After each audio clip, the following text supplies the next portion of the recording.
So, folks, the other day we watched the press conference where Zohran Mamdani announced several new planks for his housing initiative, right?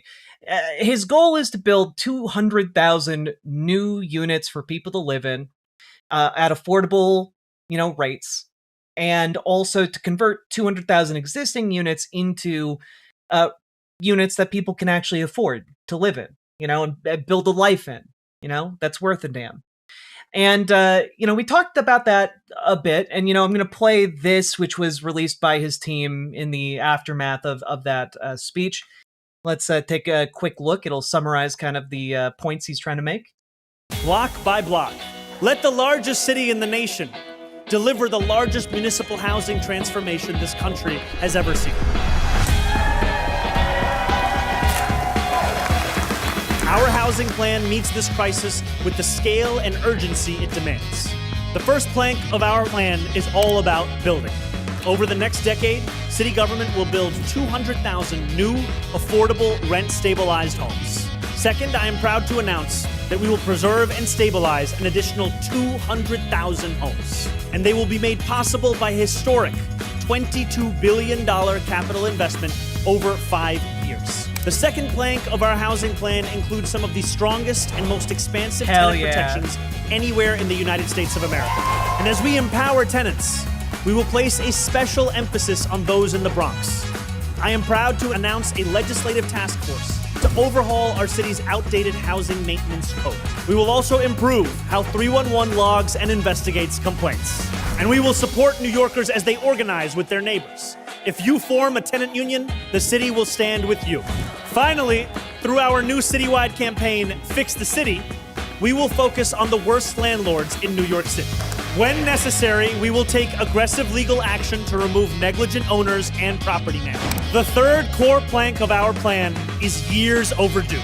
We will deliver the transformative investments that public housing has long needed, but not received. City Hall will rewrite a legacy of neglect with the largest city capital commitment to NYCHA in decades. $5.6 billion over 5 years. We will prove that government can deliver on the solutions to the toughest problems, not just debate them. Excellent summary, right? Now, you might have noticed, if you are a keen observer, that in there, one of the planks that he talks about is coming down on landlords. And suffice it to say, conservatives are big mad about this idea. Like, they do not like that if you are not providing, adequate services to the people you are being paid to house, that the city government might step in and say, you're not being a good enough landlord, we're going to give this to the tenants, or we're going to give this to a nonprofit to oversee, or, insert other entity. They don't like that. And, I thought we'd turn to our most business-brained correspondents in the field. And by that, of course, I mean the Patrick Bet-David boys, to really break down the economic impacts that this will have on the poor, beleaguered landlord underclass of New York City. Let's take a look here. Let's go to the next story. So here's Mamdani. Comes out with a story. In front of people, he's standing up there. And he's trying to sell that if you're a bad landlord, you know what we're going to do to you? We're going to transfer your ownership. Wait, did he say transfer of ownership? He did. What do you mean? To who? Do you mean you're going to force us to sell? No. Transfer of ownership. To who? To nonprofit? There's no way. This has to be AI. Well, here's Mamdani for you. Go for it. Through our new citywide campaign, Fix the City, we will focus on the worst landlords in New York City. Listen, it's coming up right now. No, you can't punish slumlords. No. When necessary, we will take aggressive legal action to remove negligent owners and property managers. And for buildings that have suffered chronic neglect, we will work to transfer ownership to responsible stewards. Wait. I love, by the way, that Patrick Bet-David and his crew here, buildings that have been under irresponsible ownership, full of neglect for like extraordinary periods of time. They hear that and they're like, wait a minute, those are my common everyday business practices. No! It's why they're all like, every single one of these business guys that is freaking out about this it's like, wait, they're going after slumlords, but my second, third, and fourth incomes, no! Go back again, Rob. Go back 10 seconds, please. Yeah, right there. And for buildings that have suffered chronic neglect, we will work to transfer ownership to responsible stewards. That's, if you've ever read Atlas Shrugged. Stewards that include... That's, Ayn Rand. It's one of Ayn Rand's worst nightmares. Have you read Atlas Shrugged? We know what's gonna happen next. I cannot with these people. Atlas Shrugged was a prophecy. Community land trusts, nonprofits,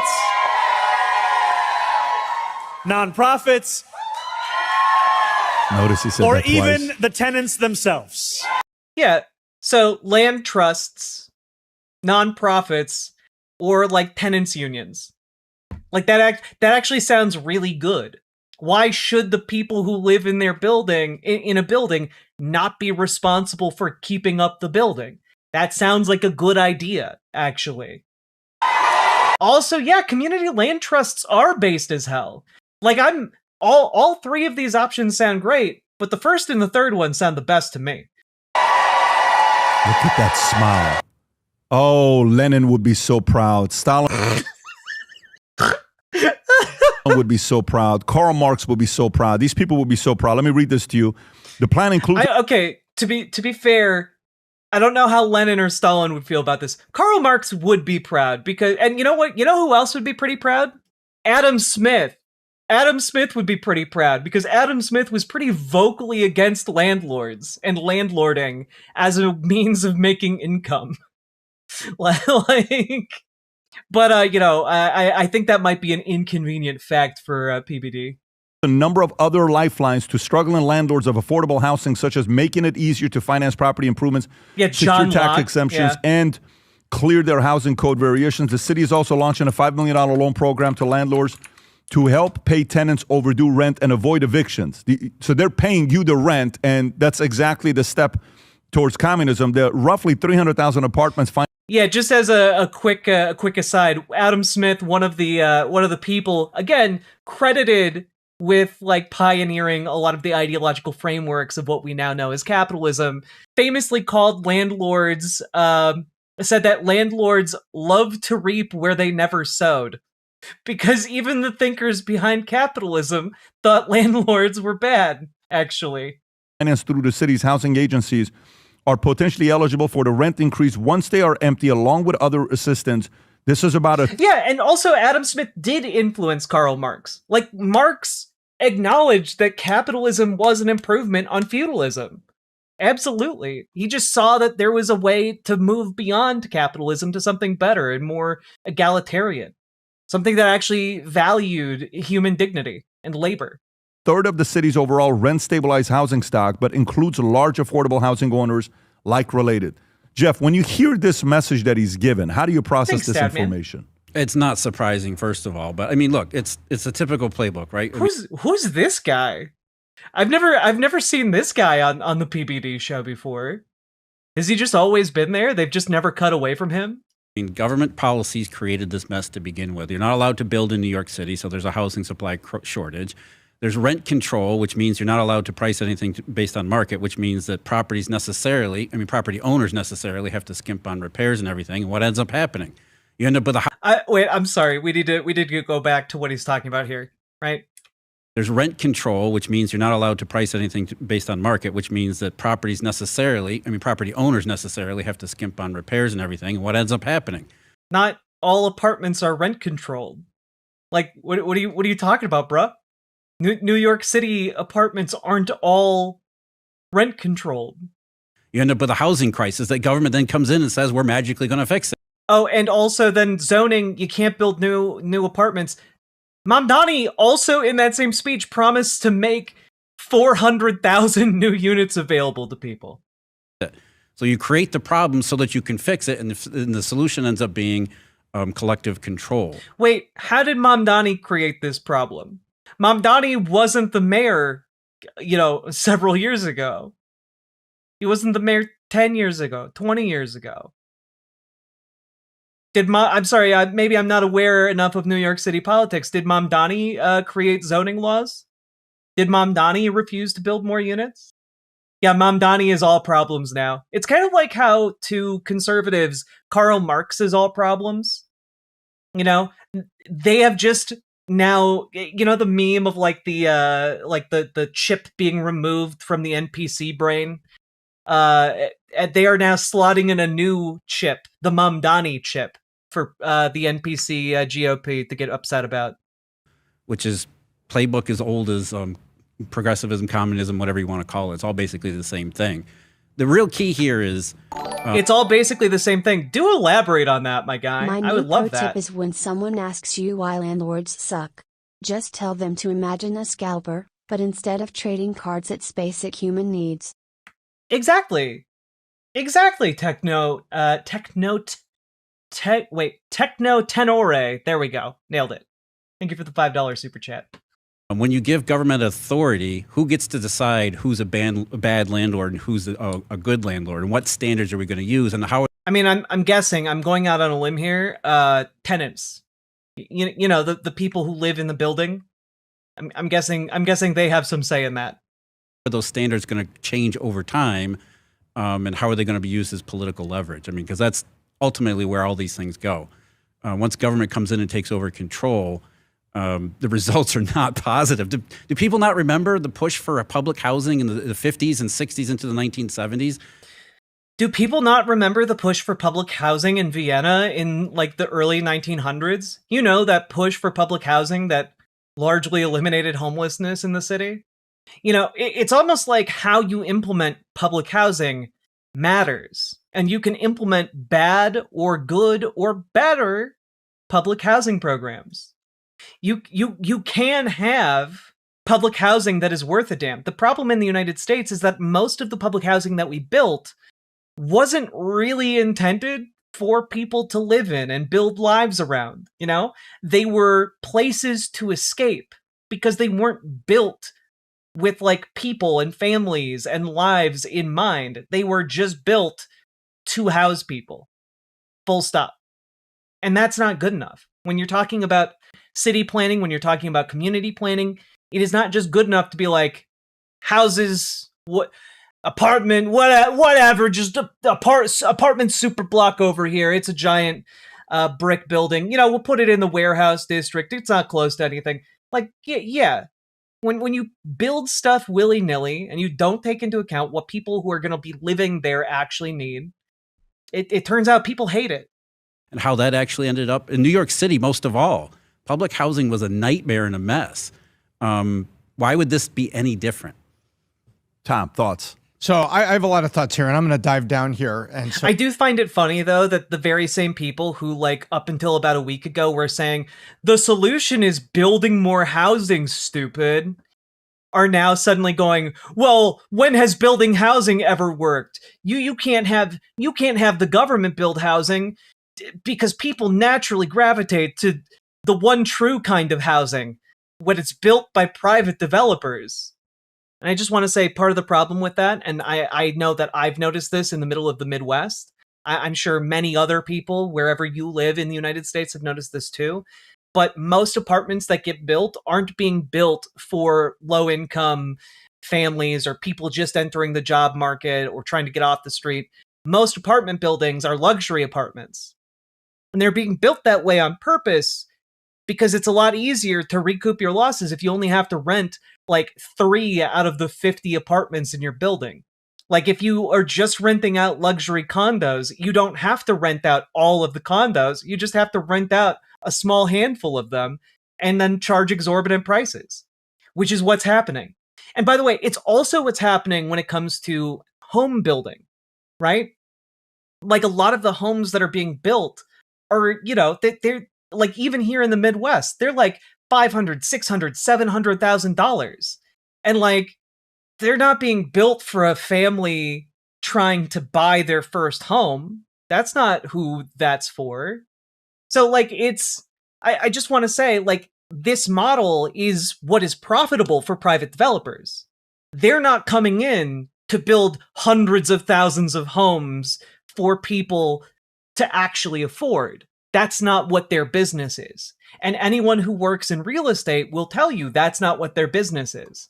Jack, housing is a luxury, and if you can't afford it, you should just not live in a house. Yeah, it's true. So if you need to stop me, please stop me.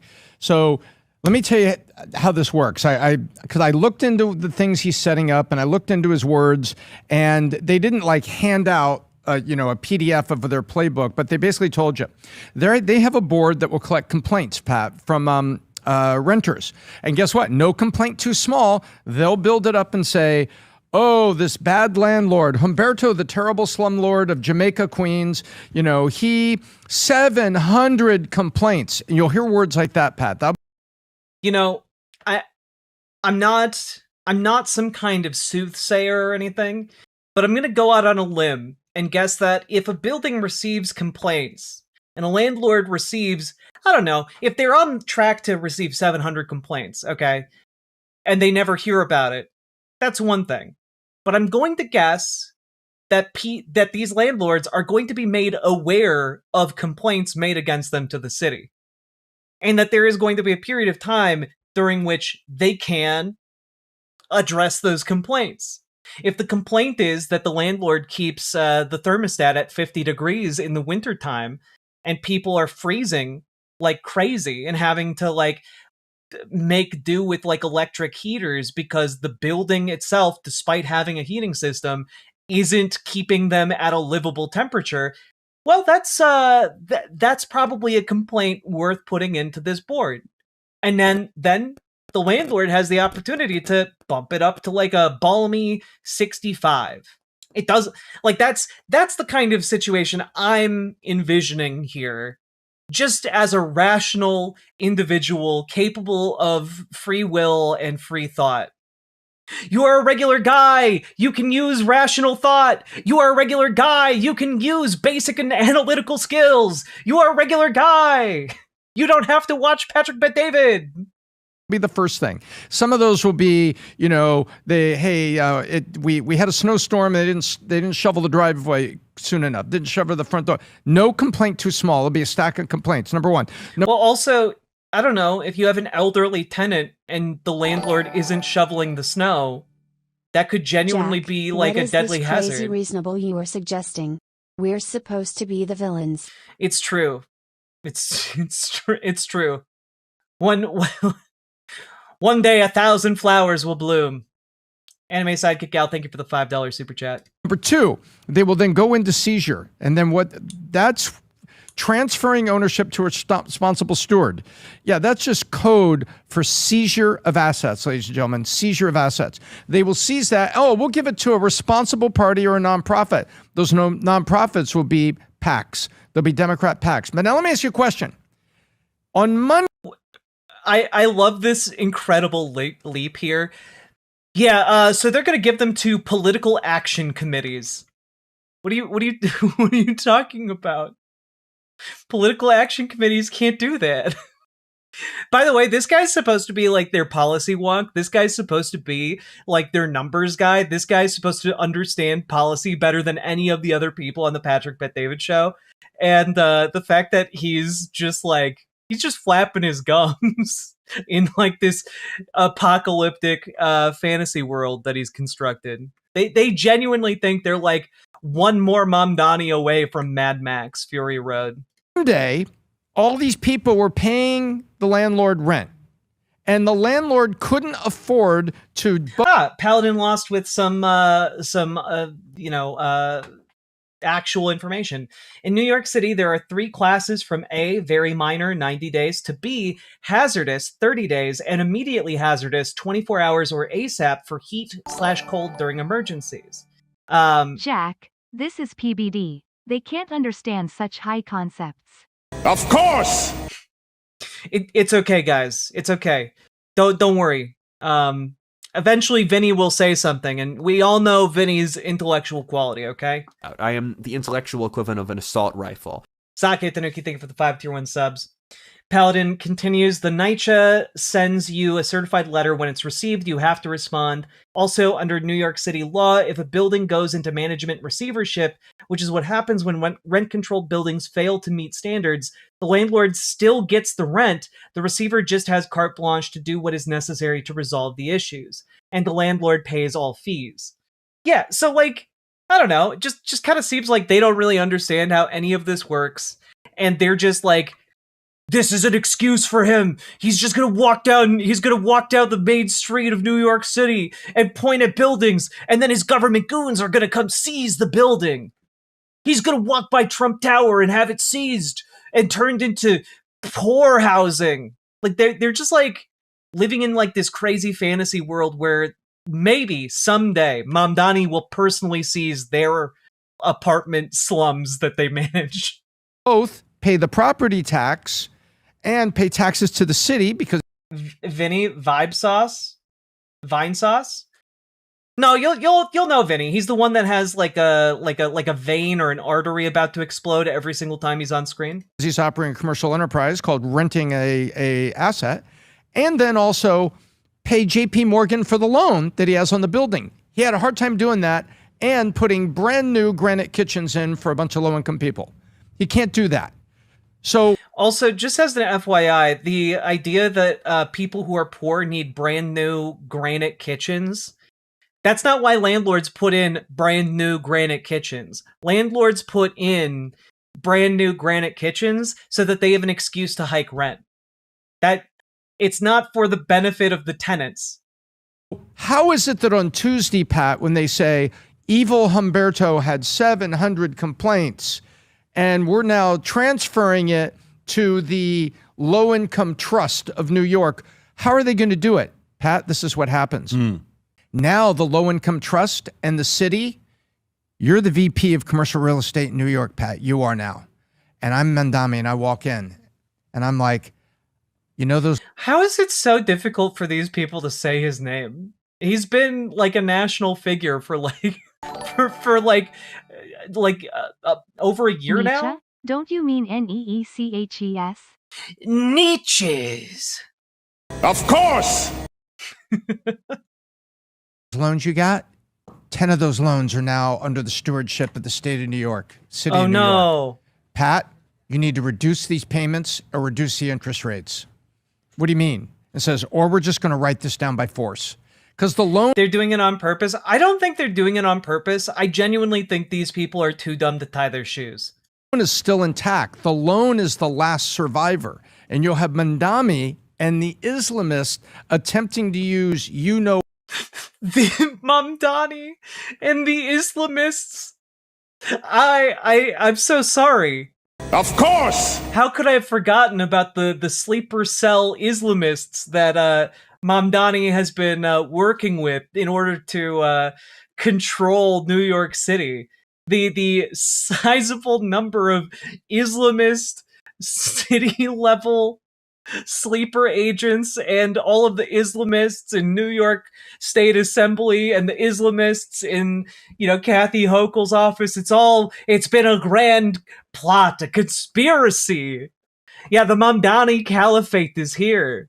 It's genuinely bizarre. I mean, it is bigotry. It is like a convenient bigotry that they are trying to use to harness some amount of animus towards Mamdani. But again, I have to reference the fact that we took a look at Mamdani's popularity polling the other day. And like in one of the more recent polls, he has like 91% approval with New Yorkers aged like 18 to 39. And that number is just blazed into my brain because that is an insane level of public support to have for any politician, especially after getting elected. what law to say that charging interest, which is antithetical to Islamists, they're going to put the pressure on the banks. What? I'm sorry. Every time I unpause it, it gets stupider. Every time I unpause it. Mamdani and the Islamists sounds like a killer band name. It does, actually. It does. Someone should do that. God,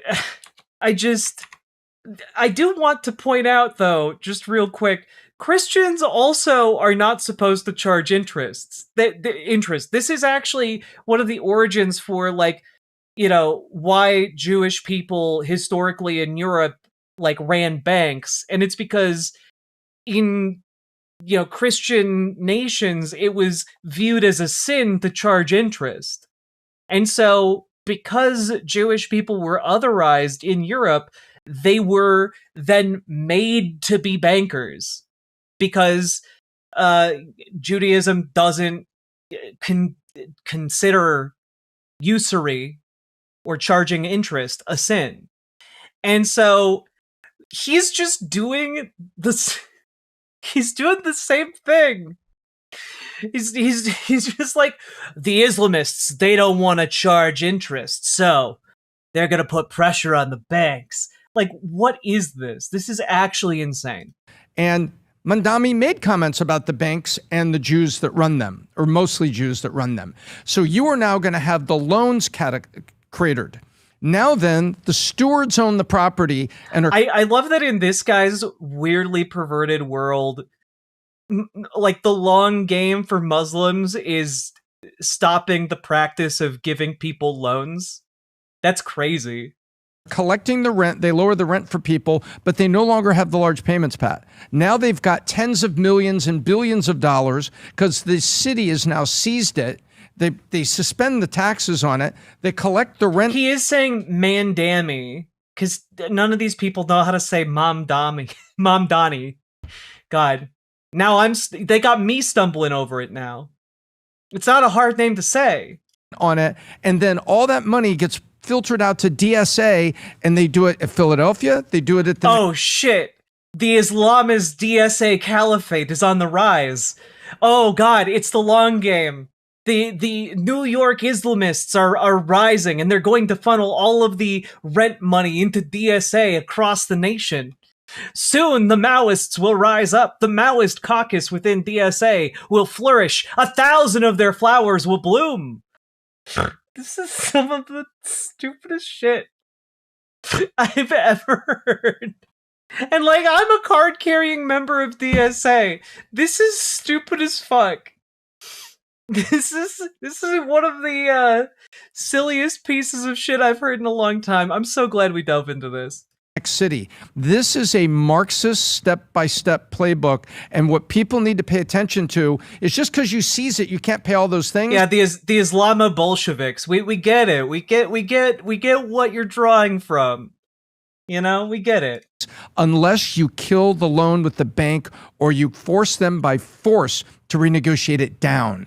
And now you have a profit. Yeah, you look, Paladin, exactly. You've got the Maoists of DSA rising. You've got the secret sleeper cell Islamists in New York City. Perfectly placed. And then you have the LGBTQ mafia making moves, slaying their way across the streets of America, sashaying away with those bags of cash. This is genuinely really funny. They've got nothing, and instead of just admitting they have nothing and not talking about this story, instead it's just, let's have GOP story hour where we just tell spooky campfire stories about asset seizures. Housing, money going to the Dems. Do you think that circle of life to me looks different than operating? We're the mafia. I never got my Tommy gun. That's because Tommy Gunn is one of our top drag kings. Okay, top. Illegal daycare and then skim off the top back to the politicians and some for yourself. What a brilliant strategy. It's not. This is what's going to happen. It sounds brilliant, but the It sounds brilliant. It sounds brilliant. Except it's all made up. The market check on it is you can't ever meet expectations. No, when I listen, brilliant strategy to me. Okay, but for real, Tommy Gunn is an excellent diva name. Someone should take it, okay? This isn't a playbook we would ever do. We're capitalists. But what a... I did see, Paladin, I did see that there is a news story that Patagonia, the drag queen, is being sued by Patagonia the company, and it's maybe one of the most horseshit things I've ever seen in my life. The time we live in is collapsing in on itself. This level of stupidity is not sustainable. Brilliant strategy to sell the folks in the back that are. Yeah, Tommy Gunn, good friends with Tom of Finland, of course. Tommy Gunn is one of our top drag queens, and Jimmy Cheeks is one of our bottom ones. That's right. And they have a rivalry, but maybe it will be punctuated by some tension. You look like a bitch. Are rooting for it. Yes, I'm going to give it to nonprofits or maybe to some of the tenants. What is that about? That's like, hey, I'm going to take from the rich and I'm going to give to the poor. Oh no. New York, you elected Robin Hood to be mayor. The horror. He's gonna take from the rich and give to the poor. That's no one's mad about that. Donnie is officially Robin Hood. What a hero. What an incredible guy doing it to the financial capital of the world, the #1 city in America when it comes down to economy. If you can do it to that city, what other cities are you able to do that to? You can do it anywhere. If you can do it in New York, you can do it anywhere. Soon all landlords will be responsible for mistreating their tenants just to make a quick buck. And then where will we be as a country? Dogs and cats being friends? Mass hysteria. Fund Philadelphia, and you'll do the next one. And This is how modern socialism looks like, all right? The Jacobin magazine, one of the biggest publications on the left. Everyone, like that is somebody on the intellectual side of the left. I'm saying left and intellectual very lightly. They're saying this market socialism, this what they did with the daycares, what they're doing with rent, what they're doing with everything. They're using. This isn't even market. Like, I love that these guys are like, Jacobin, the so-called intellectuals of the left. And it's like, you aren't even describing market socialism when you're talking about just like social welfare programs like free childcare. That's not market socialism necessarily. Like, that can exist in the system we have now, which is not market socialism very specifically. Don't forget the absolute womanizer known as Yuri Quired Tabanamaya. That is a 10 out of 10. That is a 10 out of 10 diva name, Jazz Dog. Absolutely. These mechanisms to stay in power perpetually, like they're cash cows. And as Jeff said, like, this is not going to work, but they're going to milk it until it doesn't work. Of course. You know what I mean? Of course. So, and I don't know. I'm Milk it until it doesn't work anymore, just like the LGBTQ mafia. very worried about it. If it works kind of well, you're going to see this in Philadelphia. You're going to see. I love that at the end of all of this guy's just like, and if it works kind of well, you might see it start happening other places. And it's like, yeah. If it's a functional policy that works, you are gonna see it other places, because that's how good policy should be. Like, oh god. This in Minnesota, you're going to see timing. New York will fund it Guys, happening in those cities. Their timing is. I just. We did learn about Norma Stitz recently. That's true. I did not know about Norma Stitz, and honestly, that was a crime. Thank you for educating me, Sake Tanuki. Guinness Book World Record holder for the largest natural mammaries of any human being on record. Norma Stitz. Incredible stage name.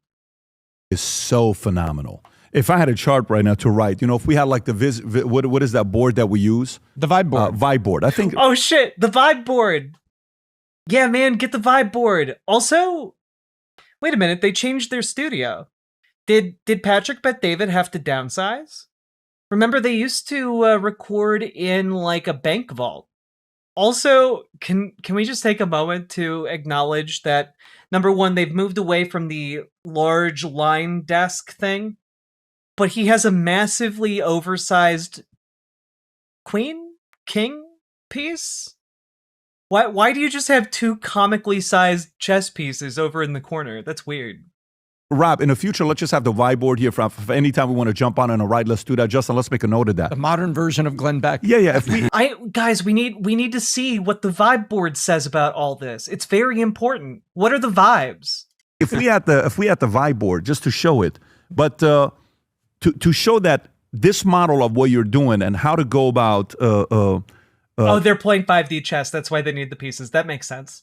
Doing it, what the step process becomes. Like at first, they're gonna say, well, the current economy today, like my whole thing with AOC having a shot at winning in 2028. I've been saying this, and I get God. Can I just say it is gratifying to hear every conservative talking head terrified that AOC is going to announce that she's running for president in 2028.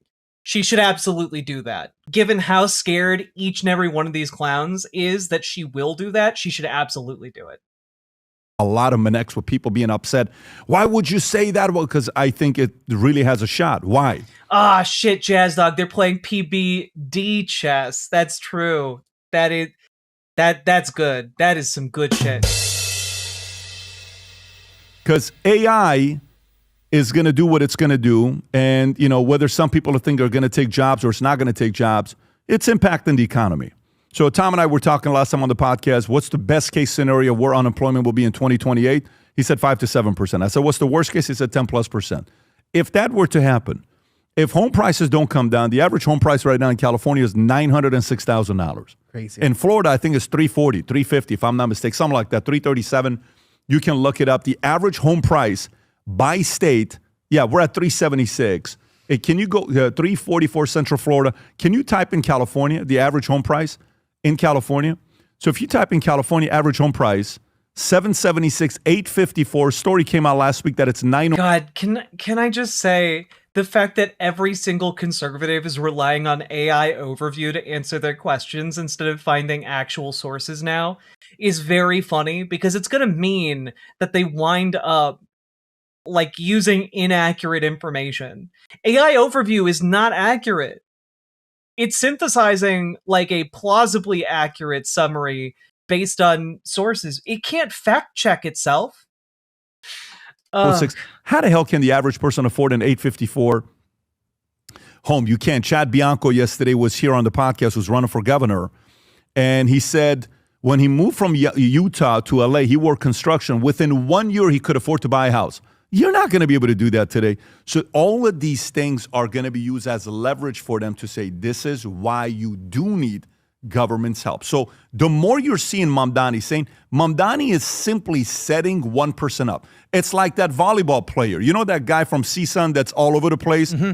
The phenomenal gay volleyball player that's just very, very good at what he does. And he makes his move at the end when he slams the ball. Mamdani is simply... Yeah, AI overview does show links, but none of these clowns actually check their sources. Most of the people who are using AI overview don't check the sources that are linked by AI overview, which can often say something different than what the AI overview says. He's setting him up, and then AOC is coming, okay?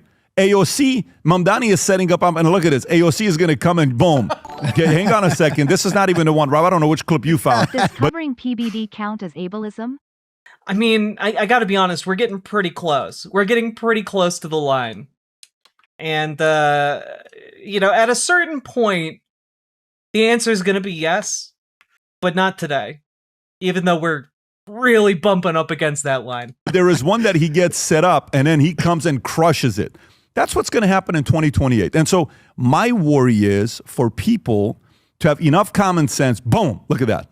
Guy's a freaking stud on how he's not a stud like that. I'm just saying he's a stud the way he plays volleyball. I don't want to confuse You make a really good here. point. Underneath all of the... Can we take a moment to acknowledge that Patrick Bet-David had to take a moment himself to clarify, look at that stud. I didn't mean that in a gay way, though. I didn't mean he's a stud in like a sexual way or in any reference to his penis that may or may not be large. All right? I did not mean to make any homoerotic statements about that. Hey, you know what? You know when it's really fun to be railed animalistically by a man who loves you. You have a God-shaped hole. All right, we're basically done with this. We're basically done with it. I would love to say that this is where our segment ends. However, we do have a little bit more, a few more paths to trod here, or tread rather. You know, we gotta go to someone with some pretty high level ideas to really break down what's wrong with Mamdani's housing plan, you know?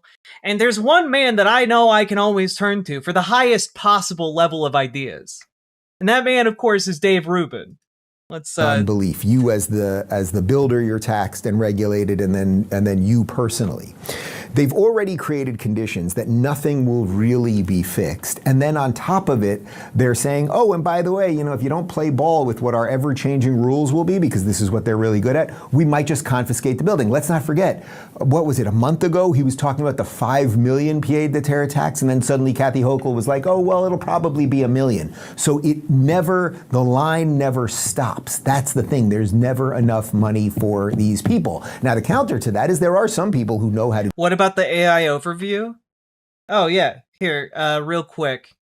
I wasn't saying, by the way, that the information he was looking at specifically was incorrect, but if you want to know more about what I'm talking about regarding, like, AI accuracy, from the BBC, a largest study of its kind shows AI assistants misrepresent news content 45% of the time, regardless of language or territory. Intensive international study coordinated by the European Broadcasting Union and led by the BBC. An intensive international study of unprecedented scope and scale was launched by the EBU News Assembly in Naples, involving 22 public service media organizations in 18 countries working in 14 languages, and identified multiple systemic issues across 4 leading AI tools. Professional journalists from participating PSM evaluated more than 3,000 responses from ChatGPT, Copilot, Gemini, and Perplexity against key criteria, including accuracy, sourcing, distinguishing opinion from fact, and providing context. 45% of all AI answers had at least one significant issue. 31% of responses showed serious sourcing problems, missing, misleading, or incorrect attributions.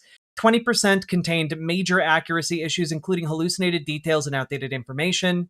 Gemini performed the worst with significant issues in 76% of responses. I want to point out Google is the one that puts together Gemini. So if you're using AI summaries on Google search, it's powered by their Gemini model.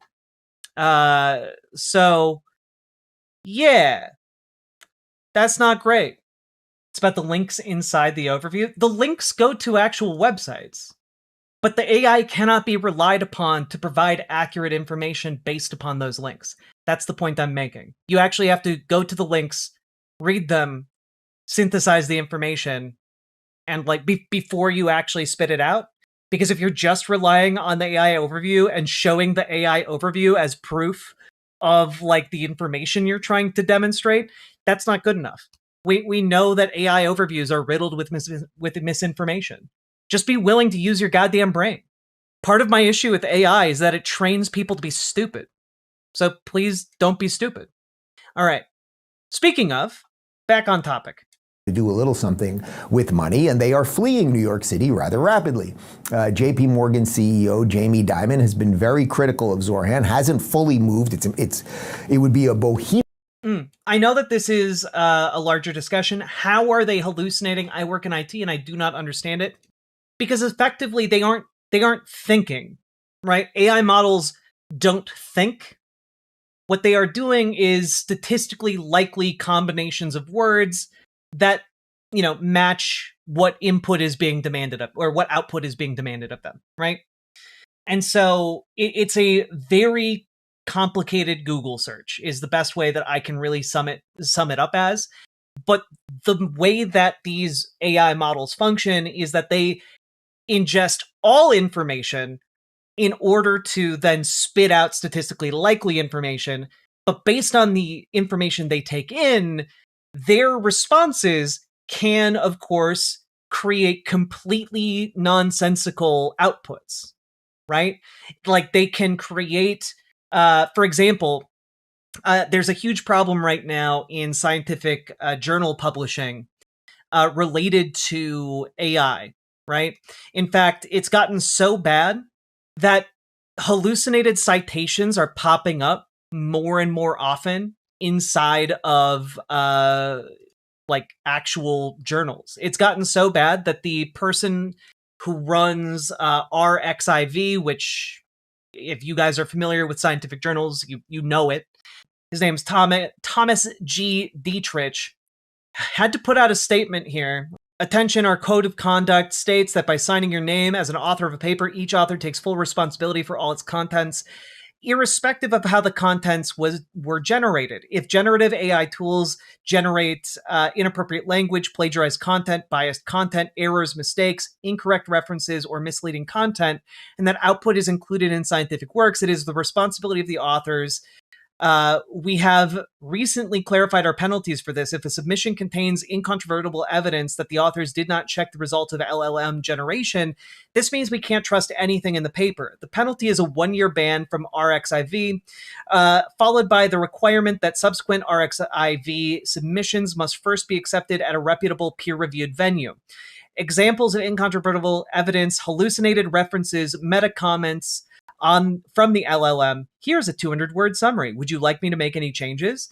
The data in this table is illustrative. Fill it with the real numbers from your experiments, right? Because that's something that has been appearing in like preprint studies for some time now. And this follows, of course, this finding, which is that a lot of these citations from hallucinated research papers that do not exist, because, again, the LLM is just spitting out statistically likely things that may exist, because it, again, is not a person. It's not thinking. It's not evaluating itself in any real sense. 85% of those then get carried on into the final published paper. And so there's a huge crisis right now in scientific publishing because AI is effectively just poisoning the information well that scientists rely on. Why do they use the word hallucinated? Because it's not real, but the problem is that the AI speaks about it very convincingly.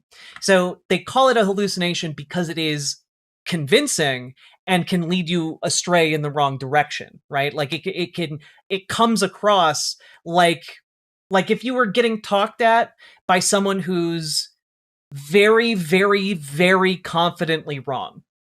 And that's kind of the issue, right? Which with pretty much all AIs, they're sycophantic machines. So they give you what appears to be information, even if it's not real information. All right, we've been out here too long. We gotta go in for the Dave Rubin report. Myth of a move to get J.P. Morgan fully out of New York City, but there are things happening. And here he is warning Zohran about communism because, you know, we're all in 6th grade. Every city has to compete, and they have to compete at every level: arts, science, schools. That is what it is. I'm not inventing that. He can be an ideologue. He has to compete too. He's got to compete with Shanghai and Hong Kong and Singapore and Nashville, and people vote with their feet. So it isn't this morality thing that people talk about. It's like, are you building a great city with lower crime and stuff like that? Yeah. That's a guy who understands the world kind of as it is. Like, what are you I can't imagine mispronouncing young cardamom. Sake Tanuki, thank you for the 5 tier 1 subs. Really doing to the cities, Zohran, so you can regulate it and you can push out the builders and you can push. No, just don't use LLMs. Don't use fucking AI bullshit.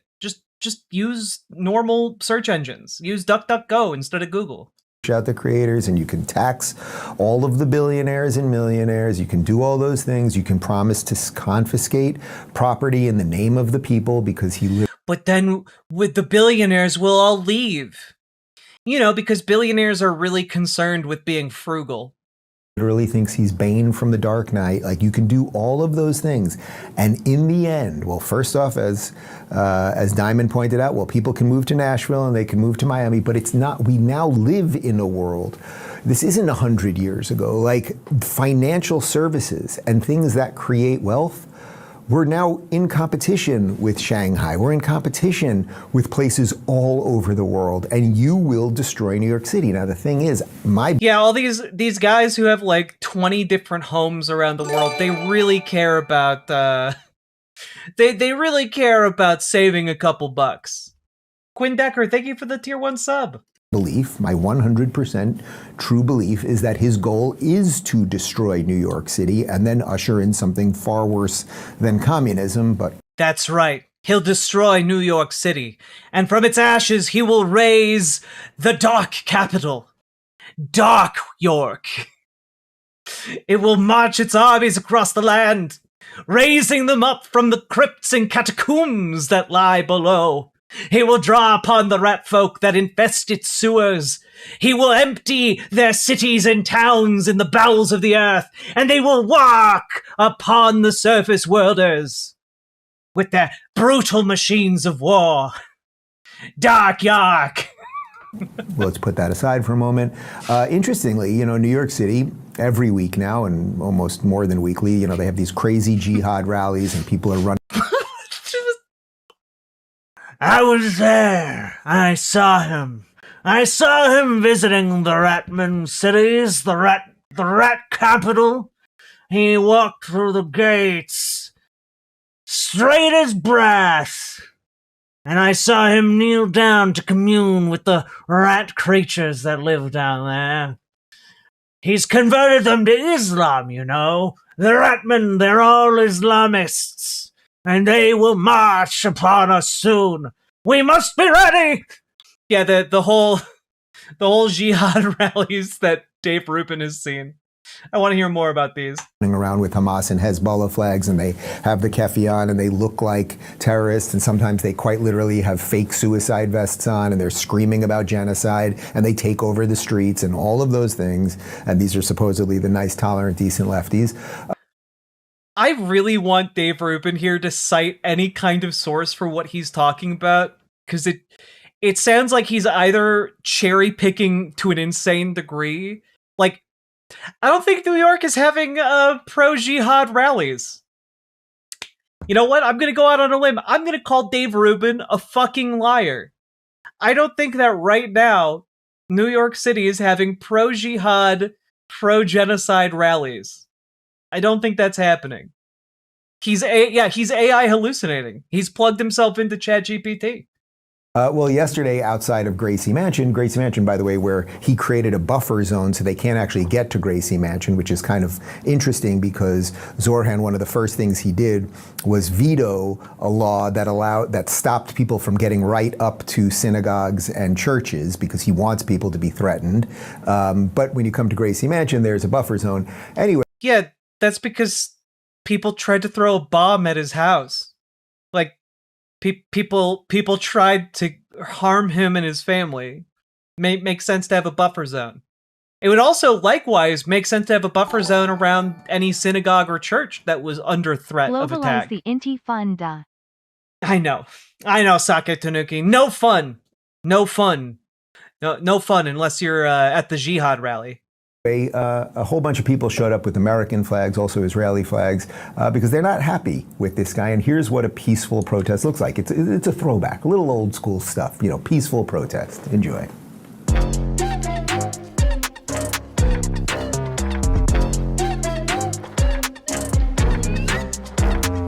Nope, you're not going to get me on DMCA. Well, those are the bad guys.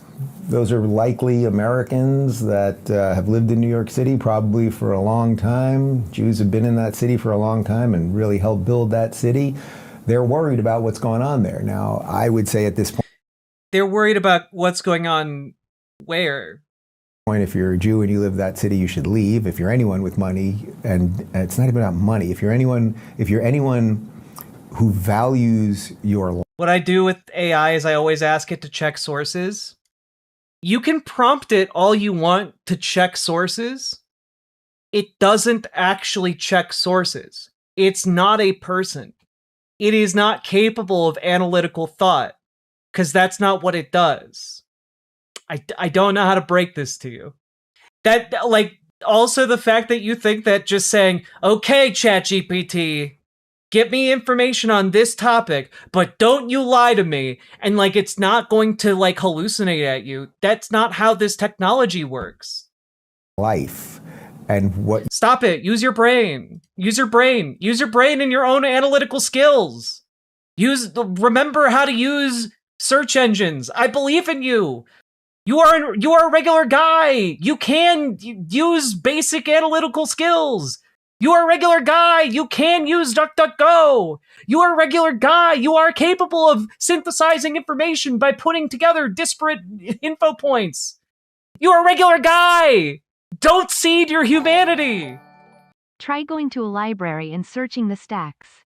It's more fun than it sounds, and you might learn something you weren't planning to. It's like early Wikipedia. It's true. Going to a library is genuinely like some of the most fun you can have.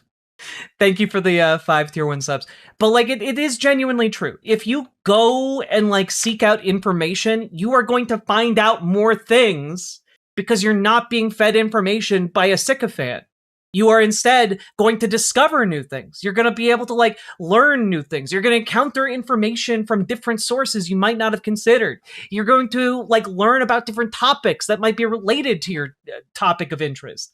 Like, it's great to have curiosity. Do not kill your curiosity by giving it to a machine that is not there to give you accurate info. You earn and how you and your ability to create, you should probably get out. They're just coming for the Jews first, right? Like that's the story as old as time. But they protested peacefully and quietly. Nothing will change, obviously, and he'll probably have agents that'll hunt them down. But, you know, New York, good luck with all of that. All right, let's leave New York for a moment and talk about Van Man. You know, a lot of people, guys, they've been talking about my moist lips. People are going, Jesus, okay. Oh, and Dave's moist lips. What is the deal? Well, Van Man now sent me all the flavors. There's oh my God, he's selling lip balm. Steven Crowder and Dave Rubin cannot exist in the same room together.